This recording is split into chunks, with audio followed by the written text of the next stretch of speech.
Howdy, folks. Welcome to Redneck Gone Green. I'm your host, David Cobb. I am the redneck. You bet I've gone green, and I'm trying to get you to do it too.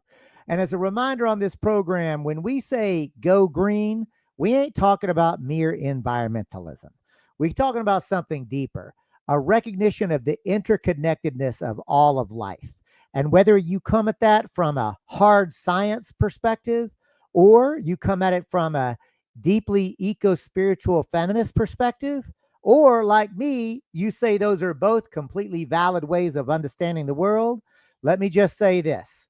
We live in an interconnected web of life, and whatever we do to that web, we are ultimately doing to ourselves. And let's just use some real talk here, y'all. Right now, we doing it wrong. We're literally destroying Mother Earth faster than she can replenish herself.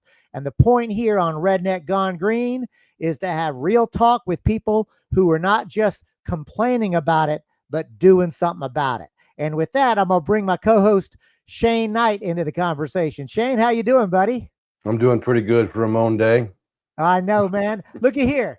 Like, we got a great show this week.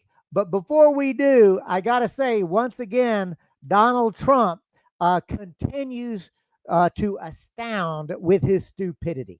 Uh, the first and foremost one that's on my mind, anyway, is a literal military takeover of our nation's capital. I mean, that would be a bad B script movie, but instead it's actual real life. And I know you are a Marine veteran. So I'm going to ask you, Shane, whenever you read that in the headlines and you know that's actually what's happening, what goes through your head and your heart? Well, I mean, we've talked about this before because of what he did in Los Angeles, and I still feel the exact same way. It's a big, it's a big postulating move, and uh, I was under the impression that the military was not going to be as cooperative with the administration that is running the show right now as they are actually seeming to be. I was completely brokenhearted to see the troops bending over to roll out a red carpet for Vladimir Putin in Alaska. That was deeply shameful. Um, but at the same time, I'm terrified of what they're doing in DC. At first, I thought it was going to be similar to Los Angeles. National Guard troops showed up in LA without ammunition. They were not carrying M16s. They were not wearing sidearms. They were just there as personnel. It's a little different game in DC. Now, I understand the people in DC are protesting. There were a lot of protests over the weekend. They were all nonviolent, quite peaceful. Um, but the fact that they decided to, the Pentagon actually decided that they would create, what was it called? The Domestic Civil Disturbance Quick Reaction Force, I think is what it was. The idea behind that was so they could deploy troops into different cities experiencing protests or civil unrest within an hour.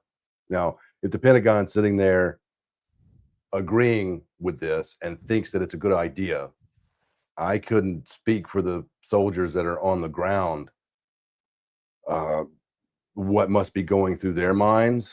But I have seen a shift in the military over the last several weeks, especially since, I don't know if you've seen it or not, but when Trump decided to give officer commissions to Mark Zuckerberg and someone from Peter Thiel's office, and I think Bezos or a couple of other tech guys to the rank of lieutenant colonel, I felt the reverberations in my chest and in my soul when I heard that. And I know that the boots on the ground are looking at that going, "Nuh-uh, you're not taking us over. You're not going to make us look like idiots." And he's trying to, or he's not, he's doing it, and they're compliant.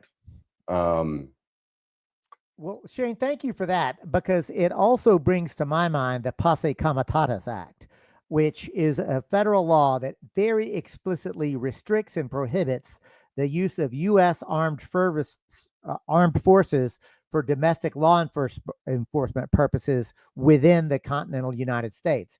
It prohibits the military from acting as a group of civilians. So, to me, what we're seeing is not just a creeping fascism, but a unauthorized, unconstitutional ploy on the Trump administration to blur the lines between the military and the executive. That's how I'm seeing it. Yeah, I totally agree. That's exactly what's happening. It is terrifying. There's been a lot of talk, because I'm here in New York, and there's been a lot of talk amongst people that we know here in the city. Everyone's like, yeah, they ain't going to come here because it'd be fucking stupid.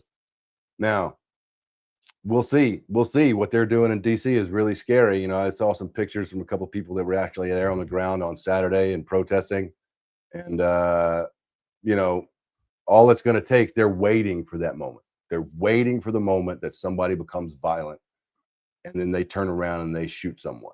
But wait, there's more, because the Trump administration literally began the process of stripping federal workers of union protections. The Department of Veterans Affairs is the first agency to begin literally terminating union contracts. This affects over 400,000 workers. It's a plan to basically end collective bargaining with federal unions. After arguing in federal court that would not do so until a legal battle had been over. So what we're seeing is an example of the Trump administration with the military, with the courts, everything possible to begin to take over the entire apparatus and not just blur the lines of the so-called separation of powers or the three branches of government, but this really is Donald Trump acting, beginning to act like a dictator. That's just how I see it, Shane. I'd love for you to talk me down if you feel like I'm overreacting. Well, I mean, he is acting like a dictator, with his tiny fucking hands winging around like a naked chicken. I don't know, but it's the people behind him that scare me the most. It's the compliance, the complicity, the lack of action by the judiciary. Quite frankly, it's we keep saying this over and over again, but it keeps revealing its head over and over again that we're going to have to deal with this on our own, and it is going to be messy. I gotta say, brother, like, ain't nobody coming to save us. It's up for us. And I like how you pointed out in DC, what you saw were peaceful protests, people into the streets. It is worth saying, Shane, I am witnessing the withdrawal of the consent of the governed, that there is a growing number of people here in the United States, both citizens and non-citizens alike, who have finally said, yeah, basta, this is too much. And that's actually given me some hope. Yeah, me too. Especially, the numbers of people that were out there. That was rejuvenating and hopeful. Indeed. And I'm happy to say, folks, that there's a lot of rejuvenating and hopeful stuff happening, not only in the United States, but across the world. And we've got a guest today who is really uniquely qualified to speak to the global phenomenon. I'm talking about Yvon Poirer. And I apologize right up front, Yvon. I'm sure I'm butchering your name. But the bottom line is Yvon is an international leader of what's called the social solidarity economy throughout the world. He's somebody who I've gotten to know over the last couple of years, and he really is an international thought leader and organizer. And I'm going to say the social solidarity economy is how it's described globally. It's basically an approach to economic activity that prioritizes social and environmental well-being over profit maximization. It includes the things that y'all hear us talk about on this program: worker-owned cooperatives, social enterprises, etc. And in the US, we typically talk about the solidarity economy as an explicitly post-capitalist economic framework. So before we begin, I'm going to invite folks who are in the chat, and I see many of you here. Tell us in the chat, what's the first thing that comes to your mind when you hear the words solidarity economy? And while y'all do that in the chat, I'll bring Yvon into the conversation to ask, Yvon, in your own words, how do you define the social solidarity economy? What I'd say is that solidarity economy is the basic concept. It started about in the 1980s by somebody from Chile and somebody from France, because the traditional alternatives to capitalism was social democrat parties or left-wing political parties. There was no didn't go very far, and the economic crisis became hard in the 1970s, 80s, and so forth. So people said we need something else. So that started in South America, in France, and that gradually grew worldwide. At the beginning, it was called social economy. Over the years, there were people in French-speaking countries mostly who were using social economy also a lot. So gradually, over time, it became social economy. I would say, since this, I don't mind saying that, partly this was due to some of the older cooperatives who did not want to talk about alternatives to capitalism. So they brought in the social economy, like cooperatives. Yes, that was a. So this came out, and this is not just cooperatives or social economy enterprises or cooperatives or mutuals or nonprofits and so forth. We are looking for system change. This is why we're saying in 2011 we decided to say publicly that we see SS social economy as an alternative to capitalism and to state-managed economies. This is in part because of Asia, because when we're talking about social economy, people are thinking about socialism, communism, and so forth. So we found a way by adding also alternative state-run economies that in some way solved the question. In both cases, we know that people don't manage the economy. It's either capitalism or state-managed economies. People don't have a say. The Soviet Union didn't. In China, it's the same thing. In China, even cooperatives are managed by somebody from a political party. So this is not really democracy either. So this is, over the years, we wrote many papers. We can look at the papers we wrote on the internet. I wrote a paper in 2014 describing where does social economy come from? Where does social economy come from? This goes back to the 1900s, 1800s or so in France. And what does social economy come from? So this is explained fairly well. And also we needed to find a common expression which fits people in Latin America, fits people in Africa, fits people from Europe, Asia. So it's tough times. We did this work in 3 languages. So this is what we found to globalize our network, brought in everybody with this big tent using that expression, and we are quite clear what we're talking about. And we have it's not easy. So that's I'd say briefly. I'd say that like that. Yvon, thank you so much. I really appreciate the fact that, and I know you, because I know that you were behind the scenes struggling mightily to bring an alignment and a strategic approach to make sure that social solidarity economy is post-capitalist, and that, and to be able to capture the fact that it's not merely state-managed economy. So, it really is economic democracy in the truest sense of the word. Yes. Yes.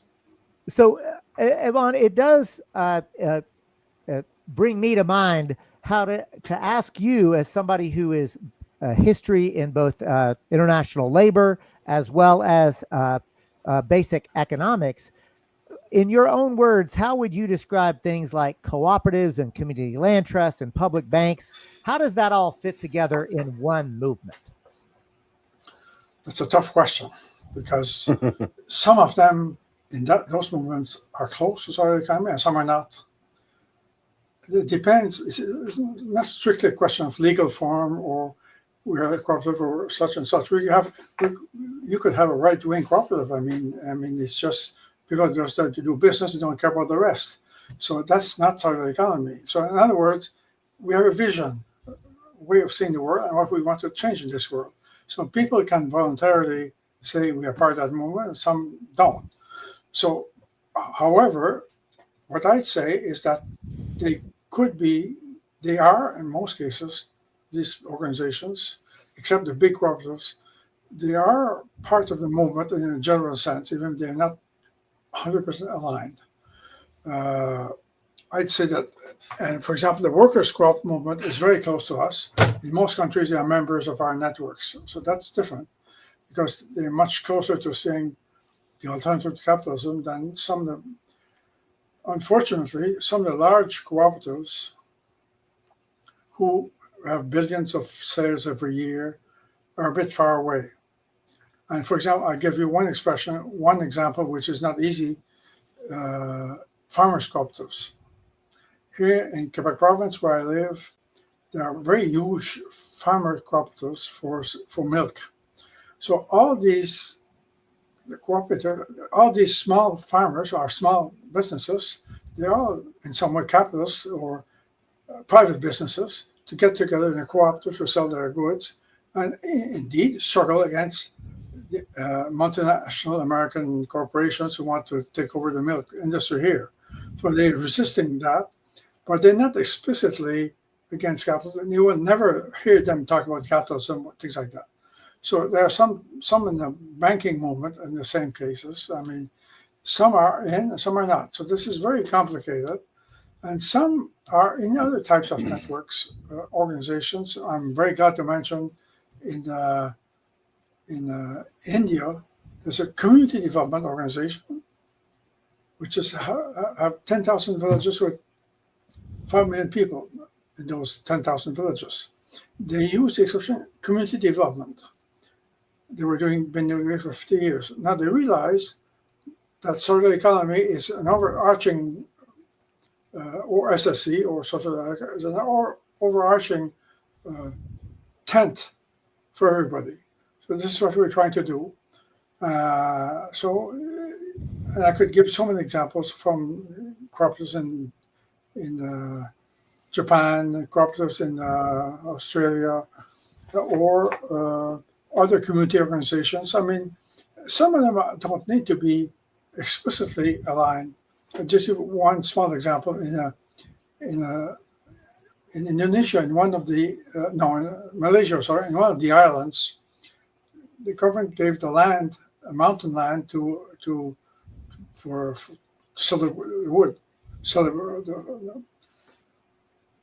People got together and said no. They made a political movement. They made a mass movement against the government, saying we want to own this, we want to manage this land. So finally, the government gave the land to the people, the community, and now they run tourism. They run some foods like what do they call it? Bird's nest food in Asia, soup and things like that. So they manage that economy. I mean, that's part of the movement. They don't need to be explicitly, let's say, involved in the leadership, but gradually over time, these people are allies. So that's. Yvon, perhaps it's in the Substack your last name, but we did actually get a question come in from France from one of our listener viewers, Jean-Michel. I'm sure, and again, apologies for butchering the pronunciation of your name, but Jean-Michel asked, are there any cooperative companies in the US of A like some that we have here in France? So I've got a response, but I want to give you a chance to talk about it a little bit because of your unique international perspective. Yeah, so I know many in the U.S. I've been in conferences in the U.S. a few times, like our sister network also in the U.S., like New Economic Coalition had conferences. There are cooperatives in New York, there are cooperatives in all over. There's a Cleveland and so forth, and the cooperatives all over the U.S. There are workers' cooperatives also. There are consumer cooperatives. So exactly. That's not the problem. There are many. I mean, I don't have. And what I'm going to do is break it down a little bit, because there are worker-owned cooperatives, there are producer cooperatives, there are consumer cooperatives. Yes. There's actually a very wide, very broad, and very deep cooperative movement in the U.S. Yeah. It's just not usually talked about. But I'll tell you, the worker-owned cooperative movement is growing. And here in the U.S., and somebody actually dropped it into the chat, but in the Bronx in New York City, the Cooperative Home Care Associates has over 2,000 workers.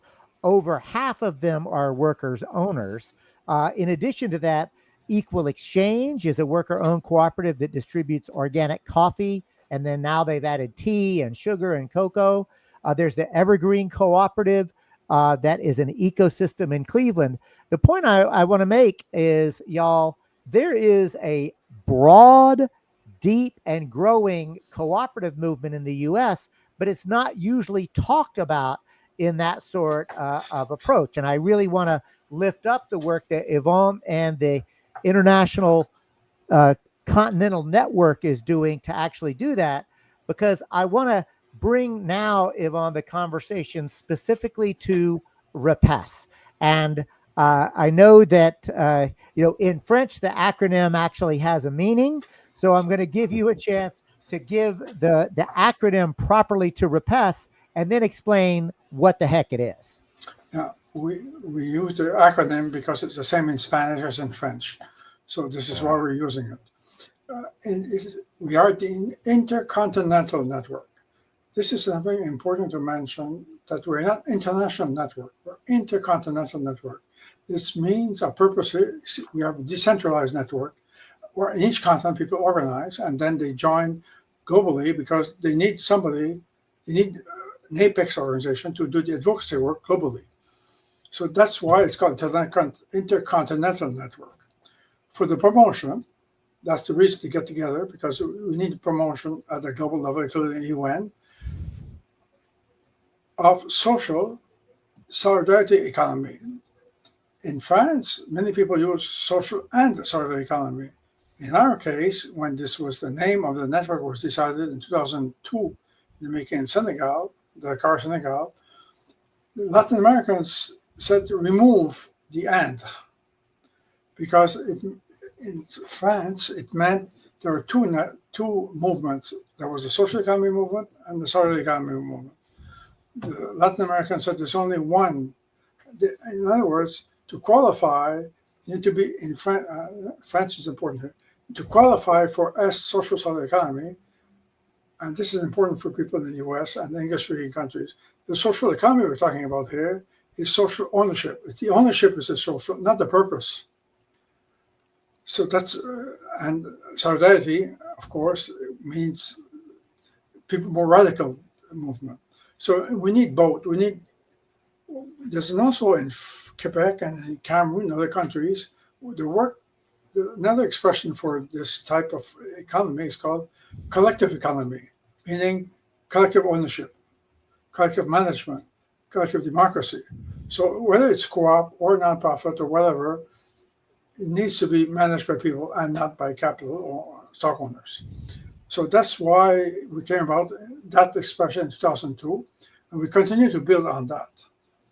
Yvon, tell me how repasse operates and how it can actually help connect people across not only nation states and boundaries, but the regions. Yeah, I was going to ask the same thing. Yeah. Well, in the beginning, when you were describing the work that you do, you mentioned that you learned something from Asia, right? And I'm wondering, I'm waiting for that to come around full circle too. There was to mention that the problem with socialism and so forth, that was what I meant. That we had to deal with in Asia, and we solved it in the way I mentioned. Over the first 10 years of the movement, we organized the movement. We had conferences in Africa, in Luxembourg, in Europe, in North America, in Latin America, and in Asia and the Philippines. That consolidated the movement. So we have a strong networks, continent networks in each of the 5 continents. Australia is there, but it's a special case I don't want to mention anymore.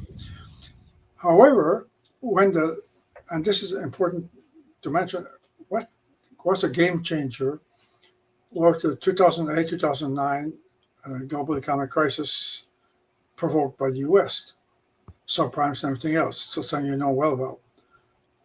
People, international institutions like the International Labour Organization, which is important here, because unions are there also. The International Labour Organization, people don't know much about it, but it's the only tripartite international agency. Goes back to 1917. The only organization goes back to the League of Nations after the First World War. And they said unemployment was rising high, 25 million more people within a few months. He said, how, and we had examples we could show that we were not so affected by that crisis like small business or even corporations, and we were surviving quite well. And we were even be able to promote, here in Quebec province where I live, we were able to promote social economy, creating jobs without much investment, like the one you mentioned here on the daycare, home care. We have a big network here of home care in Quebec province, which goes back to those years.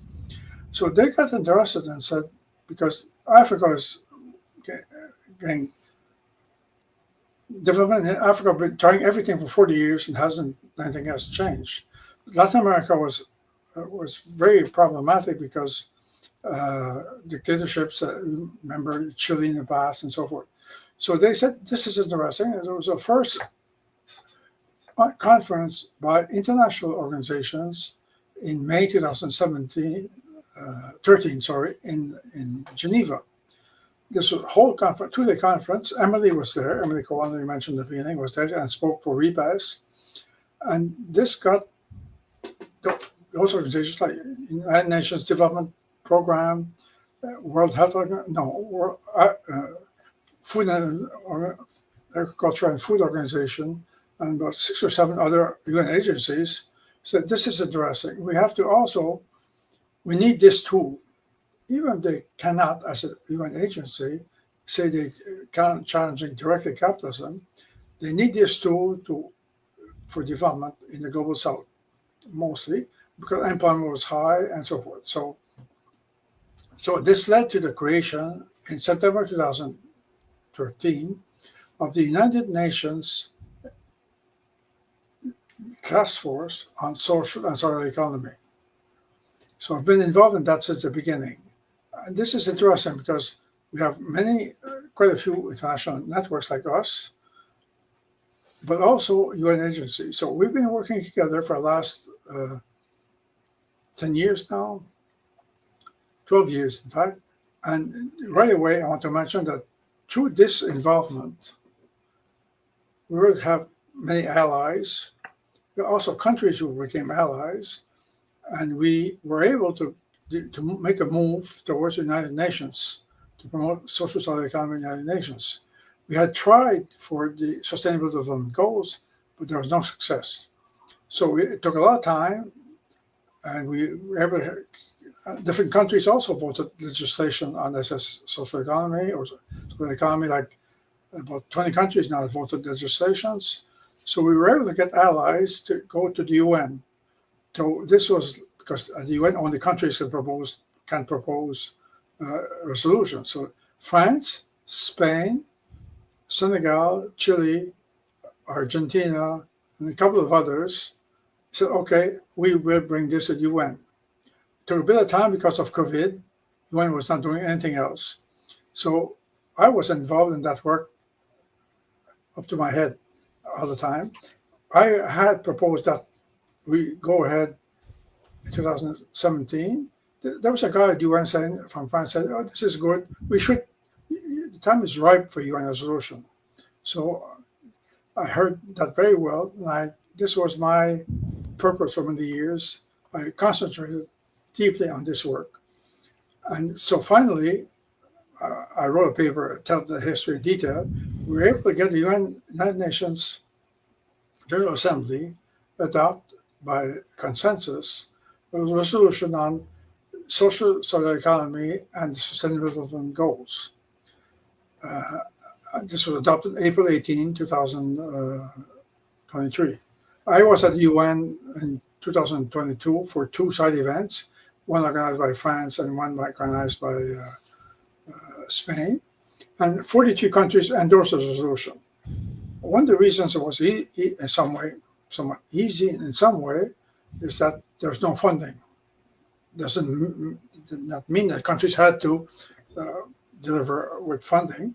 But also one of the reasons they did so is because UN itself recognizes that the Sustainable Development Goals voted in 2015 are not succeeding. Not only they are not succeeding, most of the goals, the planet is going backwards. So maybe 3 of the 17 goals will be achieved. In 6 of the goals are going backwards, and the others are just more or less stable. So, Yvon, I want to take a moment, because what I know, because of the unique and privileged position I'm in as the co-coordinator of the U.S. Solidarity Economy Network and the representative or one of the co-representatives of the North American continent to RIPES, there's actually a pretty extensive growing network of networks that are happening. So I want you to take a moment to talk about RIPES in relationship to the International Labor Organization, the Global Solidarity Economy, GSEF, and the World Social Forum, just as examples, because again, I think RIPES has been fairly important in helping to bring together in a coherent way, a new way of looking at the overall economy. This is the case. We've been at the core of this work, clearly. Others say that it's because of their work, which we know is not true, and this is not easy. People want to jump on the wagon, and they say that the diesel and not the wagon. So, I mean, that's not easy, because when things go well, you always get people coming in. However, for the International Labor Organization, we've been working hand in hand with them for the last 6 or 7 years, very strongly. We work with them, for example, just to give you an example, they've really embraced SSC as we see it. The definition UN resolution, we won't have time today, but the definition of the UN resolution is fairly interesting. And in Africa, because Africa has huge problems, as my friend in Mali says, Africa is rich and the Africans are poor. What's the problem? So, but the ILO has adopted, supported the African Union, and this is something not negligible. The African Union adopted last February 15 a 10-year strategy for social solidarity economy in Africa. This means 45 countries voted that. And so there's a policy. It won't be easy to put in place, but the African Union has a policy, and this work was supported a lot by the African Union. By the International Labor Organization. They did the field work. And our network in Africa, which is the Solidarity Economy Network of Africa, is a partner in that document, is identified as an SSC organization in that document, but not the cooperatives, for example.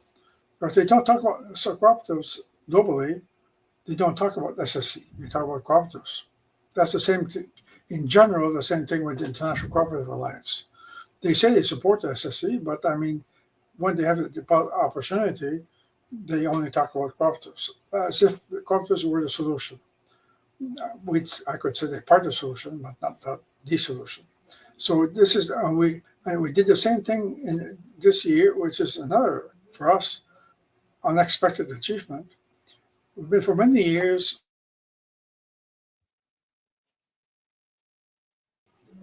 meetings for financing for development for the Global South. We tried in Addis Ababa 2015, didn't succeed.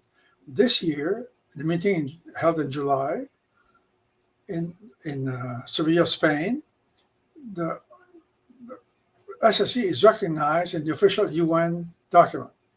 We do have to say that one of the reasons that's included is because the United States dropped out of that negotiations, so they did not participate because they said we don't even believe in sustainable development goals. So that's obvious. Why participate in financing for sustainable development? You don't agree with sustainable development to start with. And the only other countries which probably is the same, aligned the same way as Argentina. They explicitly say in meetings we don't believe in sustainable development of any sort. Private business will solve the problems. So I mean, it's for a small organization we've never had more than 2 staff. I mean, for a small organization, we've achieved a lot because we are building allies. If we build an ecosystem over 20 years, So, That's the Yvon, difference. and this is the point that I really want to make for listeners and viewers of Redneck Gone Green. RAPES is a pretty small organization that, where we're from, Shane would say, punches above their weight, right? Mm. Does a whole lot with very little. Folks, you're listening and or watching Redneck Gone Green. I'm your host, David Cobb, joined as always by co-host Shane Knight. On this week's program, we're speaking with Yvon Poirer. He is an international leader of the social solidarity economy movement. He's got a long background in both organized labor as well as cooperative economics. Yvon, one of the things that really stands out for me as you talk about all of the various international components is sometimes these are literally led by governmental policies and encouraged. Other things that you're describing are people are just doing it on their own. So I want you to talk a little bit about and distinguish between the practices of solidarity economy that can happen whether government is trying to encourage it or discourage it, as well as what happens whenever governments take a full throttled approach to helping to build the social solidarity economy. Yes. In some countries, like in the U.S. and others, there's no way of getting any government support. However, people organize and do different things, and even there's no support, the strength of social economy is the people. So, I mean, there's a lot of things that can be done. And in other countries, unfortunately, we have very small networks. We don't even have a network, just a few organizations like Tunisia in Africa.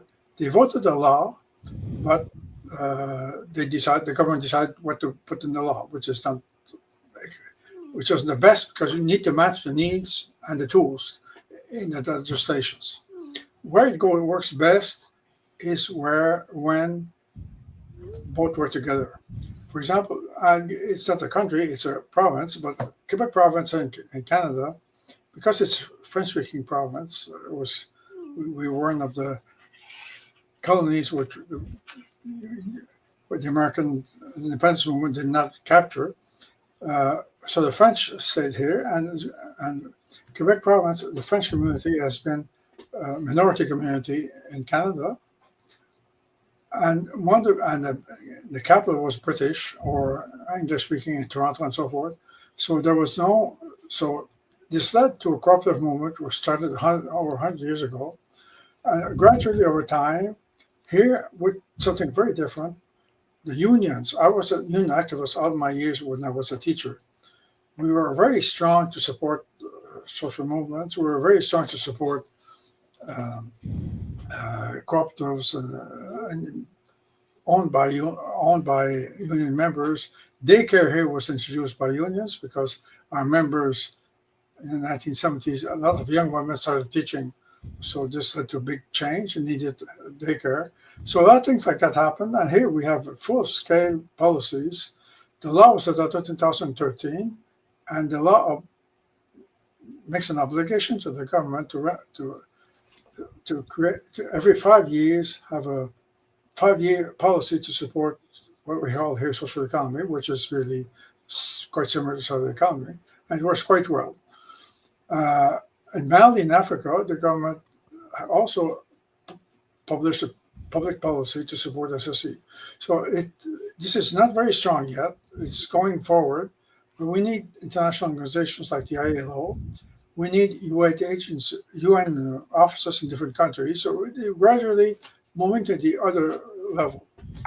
Now, the question you raised also at the beginning was the World Social Forum. We did participate in a lot of World Social Forums for many years. 2000, I was in 2015 in Brazil, 2009, sorry. Some of our colleagues were in Africa in Nairobi in 2007. I was in Tunisia in 2013 and 2015. But afterwards, we've been so busy. Now, not that we have possibilities to work. Our work is more or less transformed into proposing, organizing things with countries, agencies.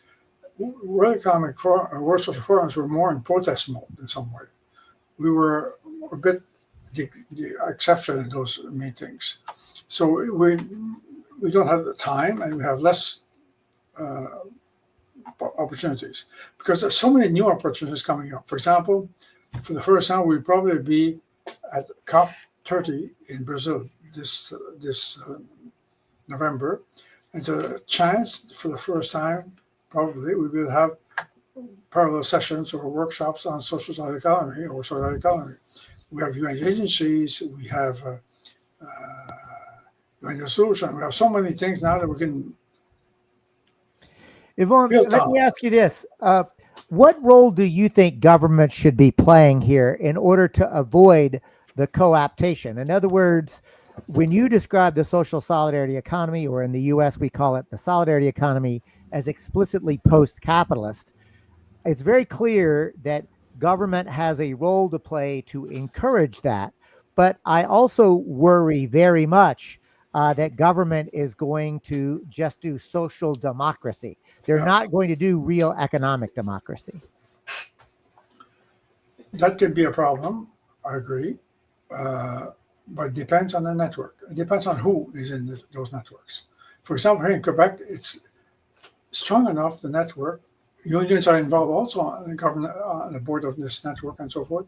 So network is so wide, women's movement and so forth, so wide. It's at the provincial level, it's a network of networks. So they can criticize government policies, even if they get funding from the government. They were able to, some years ago, they wanted to increase, double the price of daycare. The week afterwards, there were 25,000 people in Montreal in the streets. So this, in other words, this is the movement piece, and also civil society, because we also have many organizations, civil society, that support our work. For example, we have close relationships right now with WAGO, which is an international organization of women in formal economy and global organization. They're strong in Asia, HomeNet in Thailand and other countries. So we work together with them at the global level, and but also we can partner with them in different countries. We also have, we're working with Belgian unions who have an international NGO which work for social protection. In the global south, many people don't have social protection.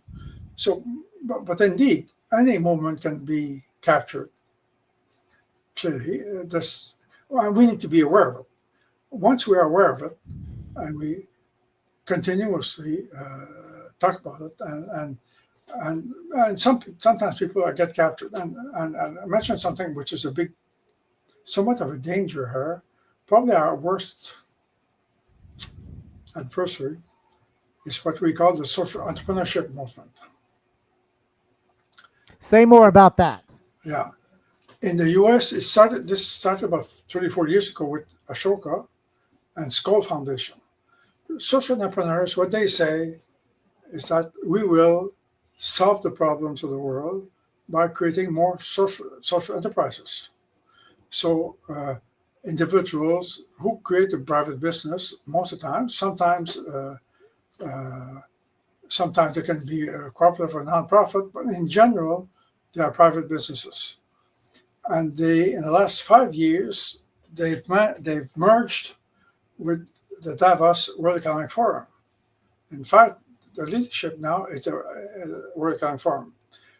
They have 50 staff, and they get their funding from the CSR of the corporations like Microsoft and the others, and so forth. So this is really, and they pretend they are the real social economy. They did that at the meeting at the UN where I was. And so once they didn't talk about social economy until we talked about it. But now they've seen this has grown, they are more or less trying to take over or push us aside. So a lot of people are aware, but some people are mistaken. They don't understand that. Same thing with Mohammed Yunus, which got a Nobel Prize 17 years ago or so because of microfinance. Now he's promoting what he calls social business, private businesses for social purpose. This is also Again, no democracy at it all. is literally capitalism with a smiley face, right? Like Yeah, the exactly. owner A little owns wink. the means of production. Say it again, Shane. I said it's a little wink. Yeah, right. A wink. Right. Yeah. So looky here, Yvon. We've had a lot of really good comments and questions, but Jean-Michel actually asked something that is really important, I think. What are Repes relations with the emerging BRICS and growing? But is it difficult to talk to them within the social economy and their social solidarity economy? We don't have direct relations with them, but Brazil was last year was the host, 2024, and they did adopt document that we're talking about social economy. But they're the only country where we have a direct link. We don't have direct link with China, which was not really surprising. But they did support at the ILO. I did not skipped over it a bit, but the first resolution was at the ILO in June 2022. And social economy was recognized there, and definition and UN is the one that was adopted at the International Labour Organization. We are, by the way, I did not mention, we are formally an observer. We can participate in meetings at international labor organizations for the last 3 years. So, but the unions, this is a bit surprising. In most countries, unions are not involved in the economy, but at the International Labour Organization, they were the strong support for social economy. This spokesperson there was a woman from Barbados who was a union activist there and did excellent work pushing aside the arguments of the private sector. So, I mean, and we invited that person to a conference, to meetings we had on webinars and so forth. So what I'm saying is here, we have this, it's tough, it's not easy, because we do have people who are trying to, how do I bring your bracket to them? I don't know if that's a good expression here. Maybe it's a French expression I'm translating here. So, I mean, they're trying to take over, clearly, and this is not surprise. It will continue. But this will depend on our capacity to strengthen the movement. We do have a problem on funding. We only have 2 staff. The problem we are trying to convince international NGOs who do funding that they need to put funding here. There's so much funding goes, progressive foundations, many progressive foundations, they fund the Global South. They fund interesting things in Africa and Asia. They fund, as I said, cooperatives or social movements or so forth, civil society organizations. We need to say you can put all the money you have in countries or at the local level, but if you don't put a bit of money at the global level to speak for all this movement, we'll be in danger.